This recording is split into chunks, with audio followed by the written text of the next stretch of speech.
1984 by George Orwell. Part 2. Chapter 3. "We can come here once again," said Julia.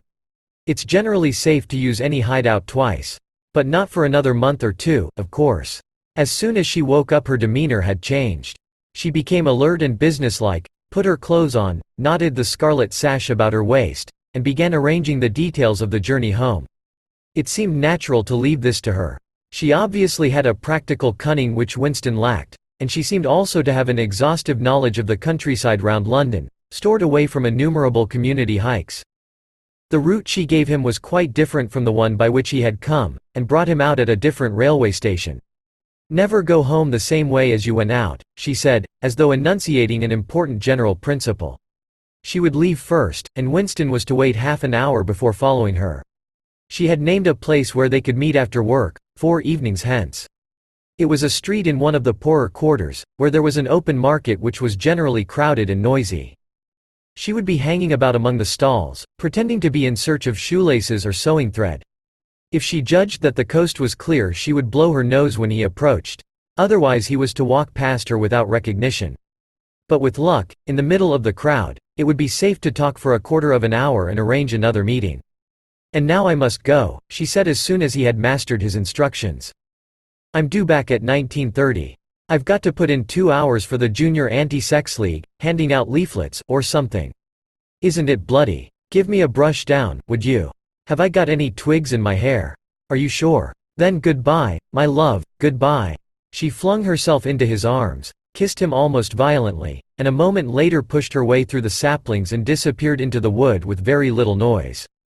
Even now he had not found out her surname or her address. However, it made no difference, for it was inconceivable that they could ever meet indoors or exchange any kind of written communication. As it happened, they never went back to the clearing in the wood. During the month of May there was only one further occasion on which they actually succeeded in making love. That was in another idling place known to Julia, the belfry of a ruinous church in an almost deserted stretch of country where an atomic bomb had fallen 30 years earlier. It was a good hiding place when once you got there, but the getting there was very dangerous. For the rest they could meet only in the streets, in a different place every evening and never for more than half an hour at a time. In the street it was usually possible to talk, after a fashion. As they drifted down the crowded pavements, not quite abreast and never looking at one another, they carried on a curious, intermittent conversation which flicked on and off like the beams of a lighthouse, suddenly nipped into silence by the approach of a party uniform or the proximity of a telescreen, then taken up again minutes later in the middle of a sentence, then abruptly cut short as they parted at the agreed spot, then continued almost without introduction on the following day. Julia appeared to be quite used to this kind of conversation, which she called talking by installments. She was also surprisingly adept at speaking without moving her lips. Just once in almost a month of nightly meetings they managed to exchange a kiss. They were passing in silence down a side street. Julia would never speak when they were away from the main streets. When there was a deafening roar, the earth heaved, and the air darkened, and Winston found himself lying on his side, bruised and terrified. A rocket bomb must have dropped quite near at hand. Suddenly he became aware of Julia's face a few centimeters from his own, deathly white, as white as chalk. Even her lips were white. She was dead. He clasped her against him and found that he was kissing a live warm face. But there was some powdery stuff that got in the way of his lips. Both of their faces were thickly coated with plaster. There were evenings when they reached their rendezvous and then had to walk past one another without a sign, because a patrol had just come round the corner or a helicopter was hovering overhead. Even if it had been less dangerous, it would still have been difficult to find time to meet. Winston's working week was 60 hours, Julia's was even longer, and their free days varied according to the pressure of work and did not often coincide. Julia, in any case, seldom had an evening completely free. She spent an astonishing amount of time in attending lectures and demonstrations, distributing literature for the Junior Anti-Sex League, preparing banners for Hate Week, making collections for the Savings Campaign, and such-like activities. It paid, she said, it was camouflage. If you kept the small rules, you could break the big ones. She even induced Winston to mortgage yet another of his evenings by enrolling himself for the part-time munition work which was done voluntarily by zealous party members. So, one evening every week, Winston spent 4 hours of paralyzing boredom, screwing together small bits of metal which were probably parts of bomb fuses, in a drafty, ill-lit workshop where the knocking of hammers mingled drearily with the music of the telescreens. When they met in the church tower, the gaps in their fragmentary conversation were filled up. It was a blazing afternoon.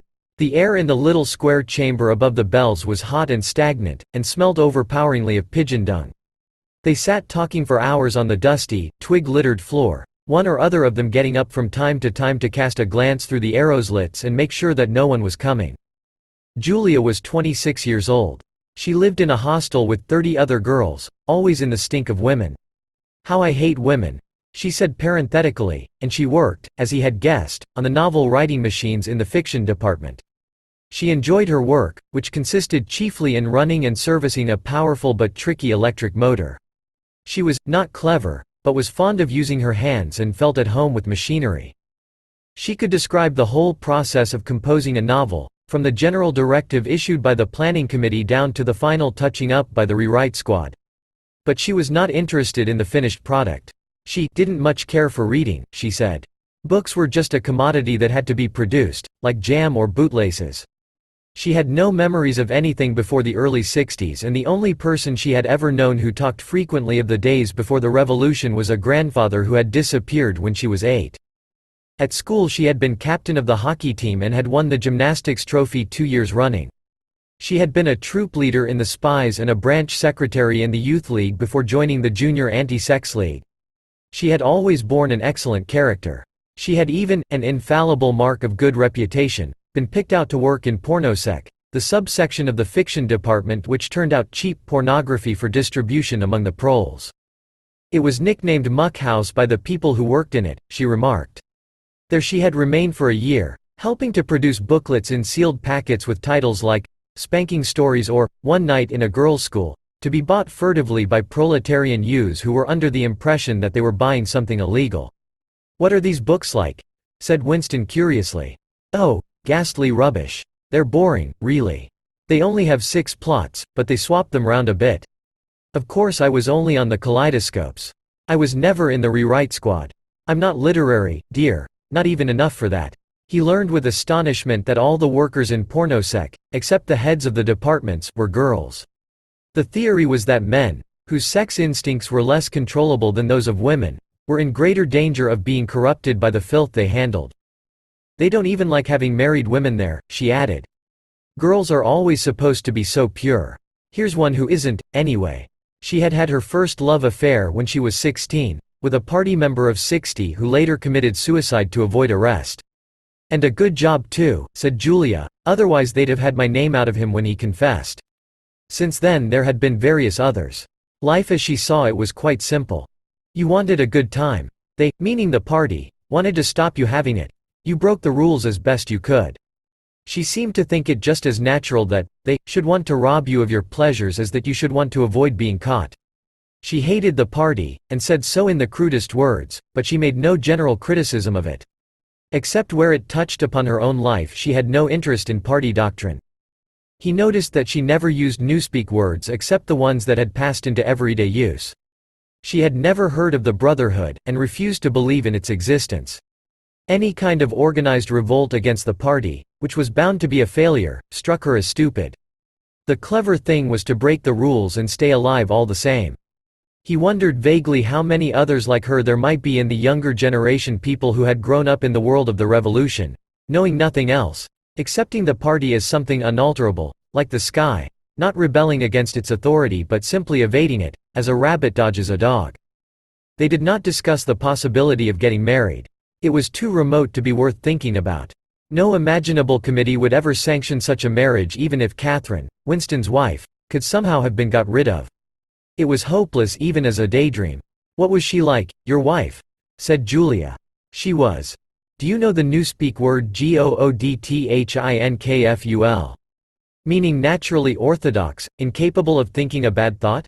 "No, I didn't know the word, but I know the kind of person, right enough." He began telling her the story of his married life, but curiously enough she appeared to know the essential parts of it already. She described to him, almost as though she had seen or felt it, the stiffening of Catherine's body as soon as he touched her, the way in which she still seemed to be pushing him from her with all her strength, even when her arms were clasped tightly round him. With Julia he felt no difficulty in talking about such things. Catherine, in any case, had long ceased to be a painful memory and became merely a distasteful one. "I could have stood it if it hadn't been for one thing," he said. He told her about the frigid little ceremony that Catherine had forced him to go through on the same night every week. She hated it, but nothing would make her stop doing it. She used to call it, "But you'll never guess." "Our duty to the party," said Julia promptly. "How did you know that?" "I've been at school too, dear. Sex talks once a month for the over 16s. And in the youth movement. They rub it into you for years. I dare say it works in a lot of cases. But of course you can never tell. People are such hypocrites." She began to enlarge upon the subject. With Julia, everything came back to her own sexuality. As soon as this was touched upon in any way she was capable of great acuteness. Unlike Winston, she had grasped the inner meaning of the party's sexual puritanism. It was not merely that the sex instinct created a world of its own which was outside the party's control and which therefore had to be destroyed if possible. What was more important was that sexual privation induced hysteria, which was desirable because it could be transformed into war fever and leader worship. The way she put it was, "When you make love you're using up energy, and afterwards you feel happy and don't give a damn for anything. They can't bear you to feel like that. They want you to be bursting with energy all the time. All this marching up and down and cheering and waving flags is simply sex gone sour. If you're happy inside yourself, why should you get excited about Big Brother and the 3-year plans and the 2 minutes hate and all the rest of their bloody rot?" That was very true, he thought. There was a direct intimate connection between chastity and political orthodoxy. For how could the fear, the hatred, and the lunatic credulity which the party needed in its members be kept at the right pitch, except by bottling down some powerful instinct and using it as a driving force? The sex impulse was dangerous to the party, and the party had turned it to account. They had played a similar trick with the instinct of parenthood. The family could not actually be abolished, and, indeed, people were encouraged to be fond of their children, in almost the old-fashioned way. The children, on the other hand, were systematically turned against their parents and taught to spy on them and report their deviations. The family had become in effect an extension of the thought police.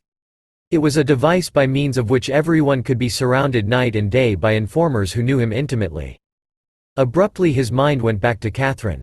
Catherine would unquestionably have denounced him to the thought police if she had not happened to be too stupid to detect the unorthodoxy of his opinions. But what really recalled her to him at this moment was the stifling heat of the afternoon, which had brought the sweat out on his forehead. He began telling Julia of something that had happened, or rather had failed to happen, on another sweltering summer afternoon, 11 years ago. It was 3 or 4 months after they were married. They had lost their way on a community hike somewhere in Kent. They had only lagged behind the others for a couple of minutes, but they took a wrong turning, and presently found themselves pulled up short by the edge of an old chalk quarry. It was a sheer drop of 10 or 20 meters, with boulders at the bottom. There was nobody of whom they could ask the way. As soon as she realized that they were lost, Catherine became very uneasy. To be away from the noisy mob of hikers even for a moment gave her a feeling of wrongdoing. She wanted to hurry back by the way they had come and start searching in the other direction. But at this moment Winston noticed some tufts of loosestrife growing in the cracks of the cliff beneath them. One tuft was of 2 colors, magenta and brick red, apparently growing on the same root.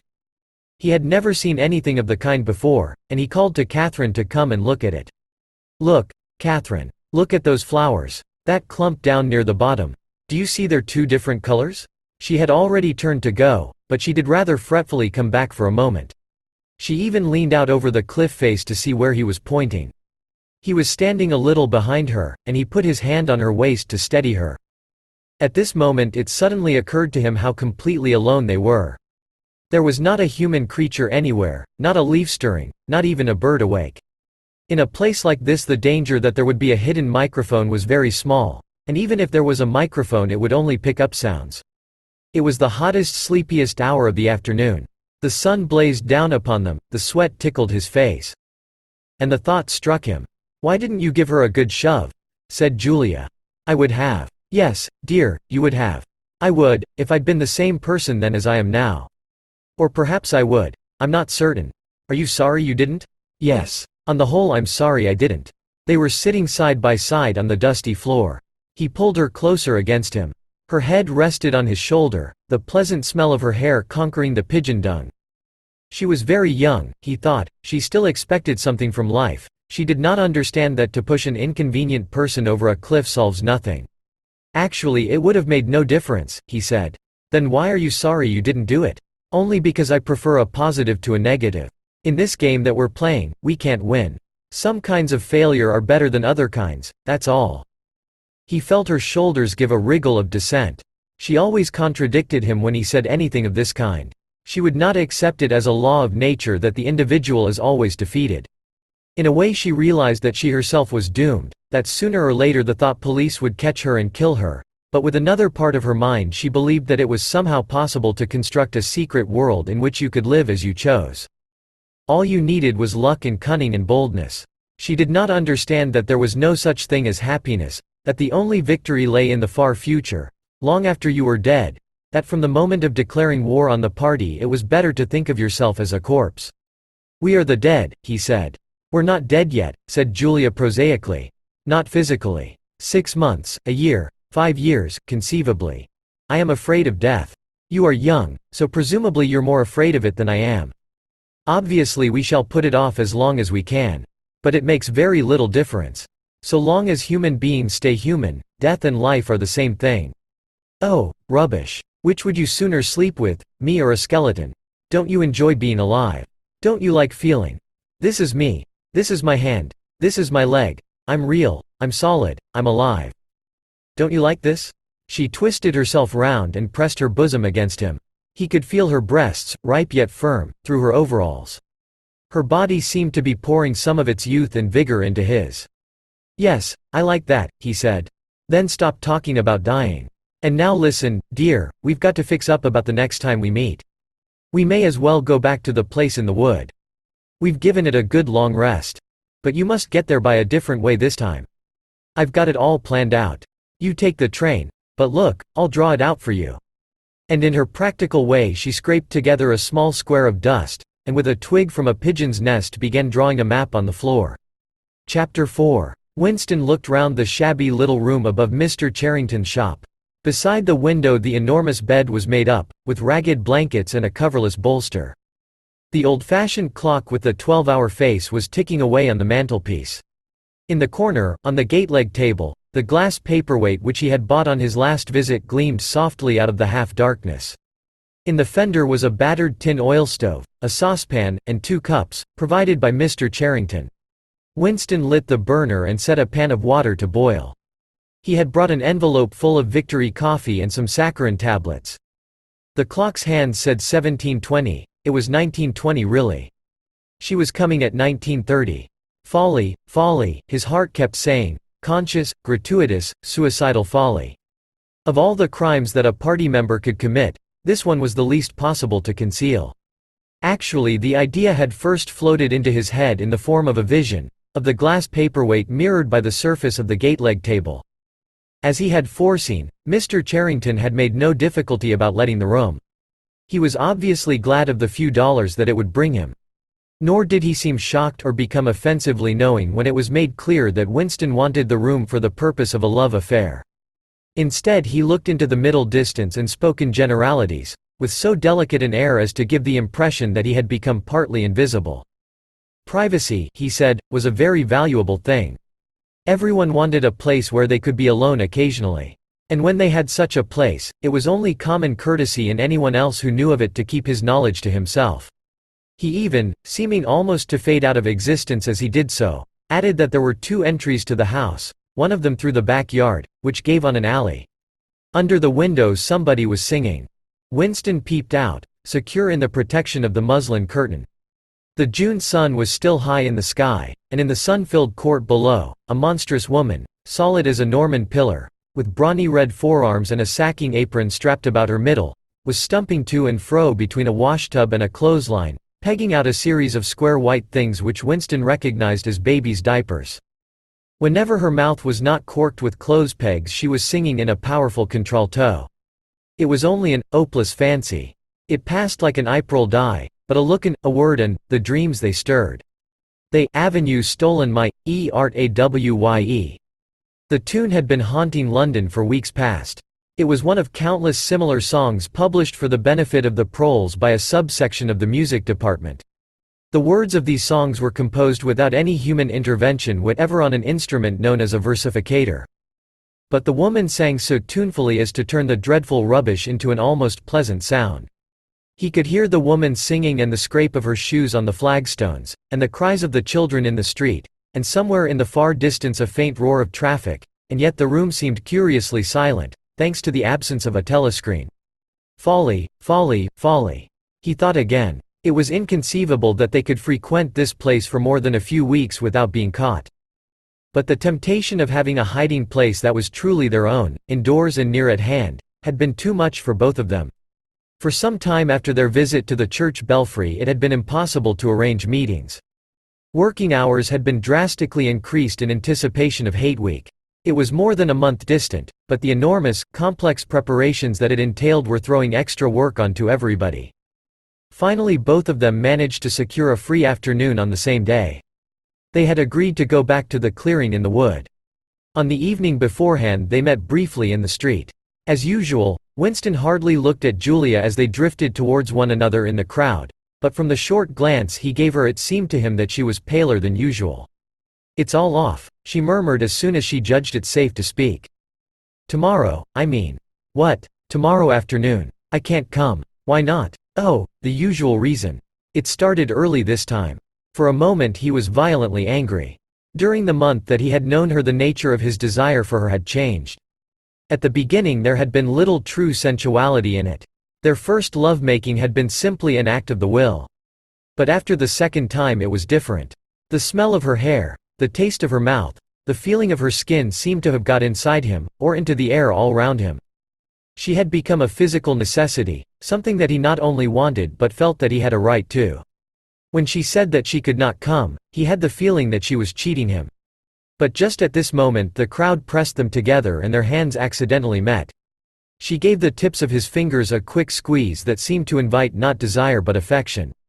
It struck him that when one lived with a woman this particular disappointment must be a normal, recurring event, and a deep tenderness, such as he had not felt for her before, suddenly took hold of him.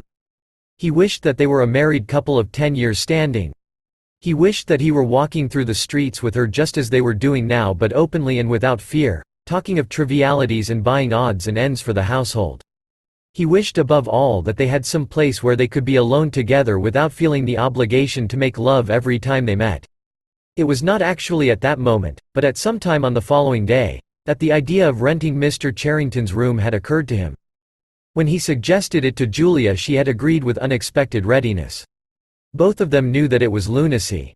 It was as though they were intentionally stepping nearer to their graves. As he sat waiting on the edge of the bed he thought again of the cellars of the Ministry of Love. It was curious how that predestined horror moved in and out of one's consciousness.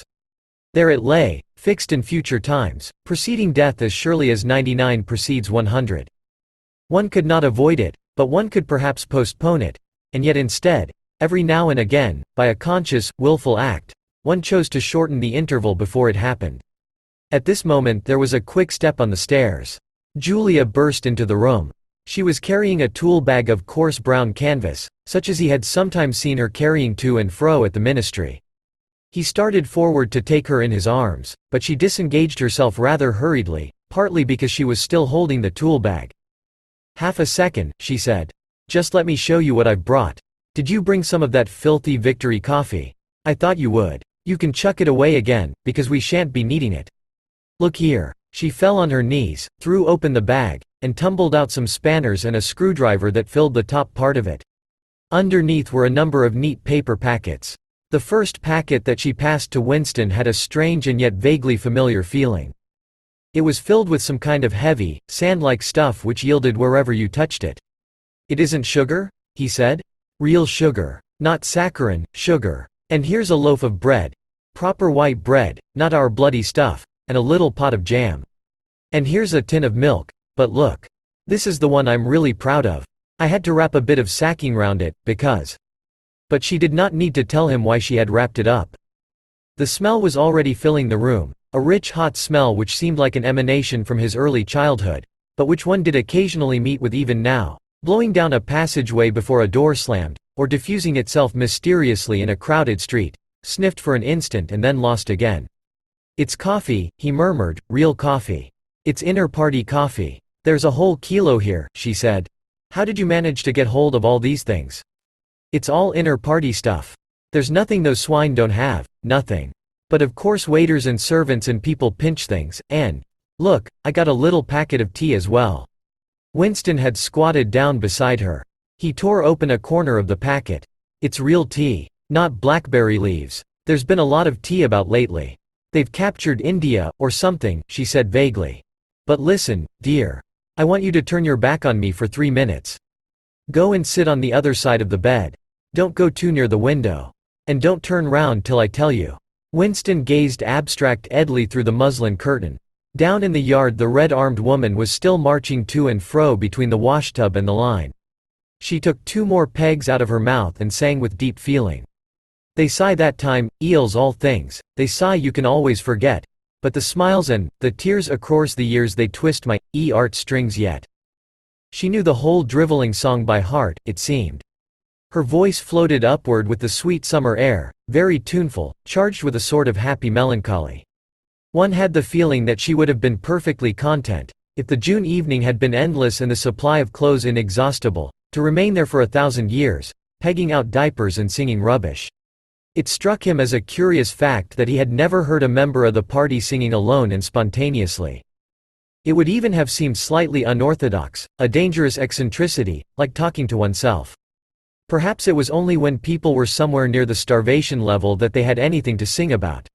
"You can turn round now," said Julia. He turned round, and for a second almost failed to recognize her. What he had actually expected was to see her naked.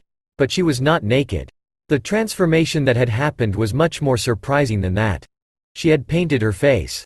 She must have slipped into some shop in the proletarian quarters and bought herself a complete set of makeup materials. Her lips were deeply reddened, her cheeks rouged, her nose powdered. There was even a touch of something under the eyes to make them brighter. It was not very skillfully done, but Winston's standards in such matters were not high. He had never before seen or imagined a woman of the party with cosmetics on her face. The improvement in her appearance was startling.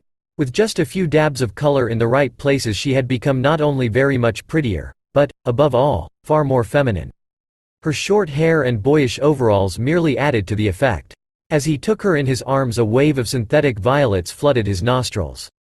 He remembered the half-darkness of a basement kitchen, and a woman's cavernous mouth. It was the very same scent that she had used, but at the moment it did not seem to matter. "Scent too," he said. "Yes, dear, scent too. And do you know what I'm going to do next? I'm going to get hold of a real woman's frock from somewhere and wear it instead of these bloody trousers. I'll wear silk stockings and high-heeled shoes. In this room I'm going to be a woman, not a party comrade." They flung their clothes off and climbed into the huge mahogany bed. It was the first time that he had stripped himself naked in her presence. Until now he had been too much ashamed of his pale and meager body, with the varicose veins standing out on his calves and the discolored patch over his ankle. There were no sheets, but the blanket they lay on was threadbare and smooth, and the size and springiness of the bed astonished both of them. "It's sure to be full of bugs, but who cares?" said Julia. One never saw a double bed nowadays, except in the homes of the proles. Winston had occasionally slept in one in his boyhood. Julia had never been in one before, so far as she could remember. Presently they fell asleep for a little while. When Winston woke up the hands of the clock had crept round to nearly 9. He did not stir, because Julia was sleeping with her head in the crook of his arm. Most of her makeup had transferred itself to his own face or the bolster, but a light stain of rouge still brought out the beauty of her cheekbone. A yellow ray from the sinking sun fell across the foot of the bed and lighted up the fireplace, where the water in the pan was boiling fast. Down in the yard the woman had stopped singing, but the faint shouts of children floated in from the street. He wondered vaguely whether in the abolished past it had been a normal experience to lie in bed like this, in the cool of a summer evening, a man and a woman with no clothes on, making love when they chose, talking of what they chose, not feeling any compulsion to get up, simply lying there and listening to peaceful sounds outside. Surely there could never have been a time when that seemed ordinary. Julia woke up, rubbed her eyes, and raised herself on her elbow to look at the oil stove. "Half that water's boiled away," she said. "I'll get up and make some coffee in another moment. We've got an hour. What time do they cut the lights off at your flats?" 23:30. It's 23 at the hostel. But you have to get in earlier than that, because… Hi. Get out, you filthy brute. She suddenly twisted herself over in the bed, seized a shoe from the floor, and sent it hurtling into the corner with a boyish jerk of her arm. Exactly as he had seen her fling the dictionary at Goldstein, that morning during the 2 minutes hate. "What was it?" he said in surprise. "A rat. I saw him stick his beastly nose out of the wainscoting. There's a hole down there. I gave him a good fright, anyway." "Rats," murmured Winston. "In this room. They're all over the place," said Julia indifferently as she lay down again. "We've even got them in the kitchen at the hostel. Some parts of London are swarming with them. Did you know they attack children?" "Yes, they do. In some of these streets a woman daren't leave a baby alone for 2 minutes. It's the great huge brown ones that do it. And the nasty thing is that the brutes always…" "Don't go on," said Winston, with his eyes tightly shut. "Dearest. You've gone quite pale. What's the matter? Do they make you feel sick? Of all horrors in the world, a rat." She pressed herself against him and wound her limbs round him, as though to reassure him with the warmth of her body. He did not reopen his eyes immediately. For several moments he had had the feeling of being back in a nightmare which had recurred from time to time throughout his life. It was always very much the same. He was standing in front of a wall of darkness, and on the other side of it there was something unendurable, something too dreadful to be faced. In the dream his deepest feeling was always one of self-deception, because he did in fact know what was behind the wall of darkness. With a deadly effort, like wrenching a piece out of his own brain, he could even have dragged the thing into the open. He always woke up without discovering what it was, but somehow it was connected with what Julia had been saying when he cut her short. "I'm sorry," he said, "it's nothing. I don't like rats, that's all. Don't worry, dear, we're not going to have the filthy brutes in here. I'll stuff the hole with a bit of sacking before we go. And next time we come here I'll bring some plaster and bung it up properly." Already the black instant of panic was half forgotten. Feeling slightly ashamed of himself, he sat up against the bedhead. Julia got out of bed, pulled on her overalls, and made the coffee. The smell that rose from the saucepan was so powerful and exciting that they shut the window lest anybody outside should notice it and become inquisitive. What was even better than the taste of the coffee was the silky texture given to it by the sugar, a thing Winston had almost forgotten after years of saccharin. With one hand in her pocket and a piece of bread and jam in the other, Julia wandered about the room, glancing indifferently at the bookcase, pointing out the best way of repairing the gate-leg table, plumping herself down in the ragged armchair to see if it was comfortable, and examining the absurd 12-hour clock with a sort of tolerant amusement. She brought the glass paperweight over to the bed to have a look at it in a better light. He took it out of her hand, fascinated, as always, by the soft, rainwatery appearance of the glass. "What is it, do you think?" said Julia. "I don't think it's anything. I don't think it was ever put to any use. That's what I like about it. It's a little chunk of history that they've forgotten to alter. It's a message from 100 years ago, if one knew how to read it. And that picture over there," she nodded at the engraving on the opposite wall, "would that be 100 years old? More. 200, I dare say. One can't tell. It's impossible to discover the age of anything nowadays." She went over to look at it. "Here's where that brute stuck his nose out," she said, kicking the wainscoting immediately below the picture. "What is this place? I've seen it before somewhere. It's a church, or at least it used to be. St. Clement Danes its name was." The fragment of rhyme that Mr. Charrington had taught him came back into his head, and he added half nostalgically, "Oranges and lemons, say the bells of St. Clement's." To his astonishment she capped the line. "You owe me 3 farthings, say the bells of St. Martin's, when will you pay me? Say the bells of Old Bailey." I can't remember how it goes on after that. But anyway I remember it ends up, "Here comes a candle to light you to bed. Here comes a chopper to chop off your head." It was like the 2 halves of a countersign. But there must be another line after, "the bells of Old Bailey." Perhaps it could be dug out of Mr. Charrington's memory, if he were suitably prompted. "Who taught you that?" he said. "My grandfather. He used to say it to me when I was a little girl. He was vaporized when I was 8, at any rate, he disappeared. I wonder what a lemon was," she added inconsequently. "I've seen oranges. They're a kind of round yellow fruit with a thick skin. "I can remember lemons," said Winston. "They were quite common in the 50s. They were so sour that it set your teeth on edge even to smell them." "I bet that picture's got bugs behind it," said Julia. "I'll take it down and give it a good clean someday. I suppose it's almost time we were leaving. I must start washing this paint off. What a bore. I'll get the lipstick off your face afterwards." Winston did not get up for a few minutes more. The room was darkening. He turned over towards the light and lay gazing into the glass paperweight. The inexhaustibly interesting thing was not the fragment of coral but the interior of the glass itself. There was such a depth of it, and yet it was almost as transparent as air. It was as though the surface of the glass had been the arch of the sky, enclosing a tiny world with its atmosphere complete. He had the feeling that he could get inside it, and that in fact he was inside it, along with the mahogany bed and the gate-leg table, and the clock and the steel engraving and the paperweight itself. The paperweight was the room he was in, and the coral was Julia's life and his own, fixed in a sort of eternity at the heart of the crystal. Thanks for watching. To watch more, subscribe.